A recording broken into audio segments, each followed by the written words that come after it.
ជំរាបសួរបង បាទជំរាបសួរ បងអាចណែនាំខ្លួននឹងចំការទុរេនរបស់បងបានទេ បាទបាន ខ្ញុំឈ្មោះសរនជាកសិករខេត្តកំពតប្រទេសកម្ពុជាខ្ញុំដាំទុរេន10ឆ្នាំហើយខ្ញុំមានចំការប្រហែលជា10ហិកតាពីមុនណាខ្ញុំប្រើប្រាស់ជីជាច្រើនប្រភេទប៉ុន្តែទិន្នផលមិនបានថិតថេរទេជាពិសេសរដូវវស្សាស្លឹកងាយប្រែពណ៌លឿងឬរលួយនិងផ្លែធ្លាក់ច្រើន ដូច្នេះតើឱកាសអ្វីដែលធ្វើឲ្យបងបានស្គាល់និងប្រើប្រាស់ជីវិសាស្ត្រការគ្រៀនរបស់យើង អូជាមិត្តភ័ក្តិរបស់ខ្ញុំម្នាក់បានណែនាំខ្ញុំប្រើលបងការគ្រៀនដែលជាជីវសាស្ត្រចម្រាញ់ចេញពីធម្មជាតិគ្មានសារធាតុគីមីដំបូងឡើយខ្ញុំគិតថាមានការសង្ស័យប៉ុន្តែខ្ញុំគិតថានឹងប្រើសាកល្បងវាមែនការប្រើប្រាស់របស់ខ្ញុំ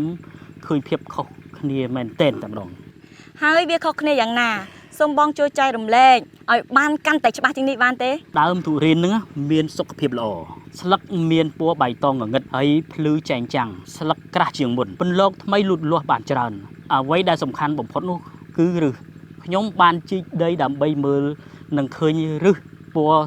លូតលាស់យ៉ាងខ្លាំងពីមុនណាមានផ្សិតនិងឫសរលួយប៉ុន្តែឥឡូវវាស្ទើរតែបាត់ទៅហើយទុរេនខ្ញុំ មុនហ្នឹងភ្លឺជាងមុនខ្ញុំសប្បាយចិត្តណាស់ពីមុនណាខ្ញុំគិតថាខ្ញុំត្រូវតែប្រើជីគីមីឲ្យខ្លាំងដើម្បីឲ្យរុក្ខជាតិលូតលាស់បានល្អប៉ុន្តែមិននឹកគិតថាការប្រើប្រាស់ជីវសាស្ត្រនឹងមានប្រសិទ្ធភាពសុវត្ថិភាពជាពិសេសគឺសន្សំសំចៃខ្លាំងបែបនេះសោះ ហើយវាសន្សំសំចៃយ៉ាងណាដែរបង ការគ្រៀនគឺពិតជាខុសគ្នាមួយដបតូចនេះលាយទឹកបានចំនួន 2000 លីត្រហើយមួយគម្របនេះលាយទឹកបានមួយធុង អាចស្រោចស្រពដំណាំបានជាច្រើនដើមខ្ញុំប្រើប្រាស់វាសម្រាប់ចំការខ្ញុំទាំងមូលឃើញថាចំណាយត្រូវបានកាត់បន្ថយយ៉ាងច្បាស់ពីមុនណាខ្ញុំចំណាយរាប់លានសម្រាប់ចំការរបស់ខ្ញុំ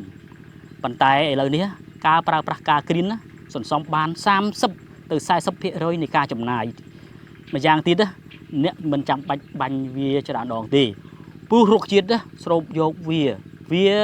នឹងឃើញលទ្ធផលភ្លាមគឺដីមានសុខភាពល្អនិងផុយជាងមុនមិនរឹងដូចពេលដែលប្រើជីគីមី ដូច្នេះតើបងមានកម្រងជាមួយនឹងការគ្រៀនឥឡូវនេះទេ ឥ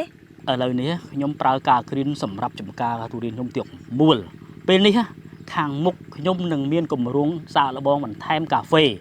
និងបន្លែផងដែរខ្ញុំមានការណែនាំវាដល់មនុស្សជុំវិញខ្ញុំនេះដែរអ្នករាល់គ្នា ញាក់ផ្អើលនៅពេលដែលឃើញទុរេនខ្ញុំដាំដុះធំលូតលាស់ល្អខ្ញុំគិតថាការធ្វើកសិកម្មប្រកបទៅដោយនិរន្តរភាពអំពីការប្រើប្រាស់ផលិតផលត្រឹមត្រូវការគ្រៀនអាចសន្សំសំចៃនឹងការពារបរិស្ថាននិងមានសុវត្ថិភាពសម្រាប់សុខភាពខ្ញុំគុំត្រូវទាំងស្រុង ចាសូមអរគុណសម្រាប់ការចែករំលែកដែលស្មោះត្រង់និងមានប្រយោជន៍របស់បងសូមជូនពរដល់ចំការទុរេនរបស់បងមានបន្តមានស្លឹកពណ៌បៃតងនិងសម្បូរបែបហើយយើងរួមគ្នាជាមួយនឹងការគ្រៀនដើម្បីផ្សព្វផ្សាយឲ្យកសិកម្មជីវសាស្ត្រដល់មនុស្សកាន់តែច្រើនបាត់ដឹងឮផងដែរចាសូមអរគុណ បាទសូមអរគុណ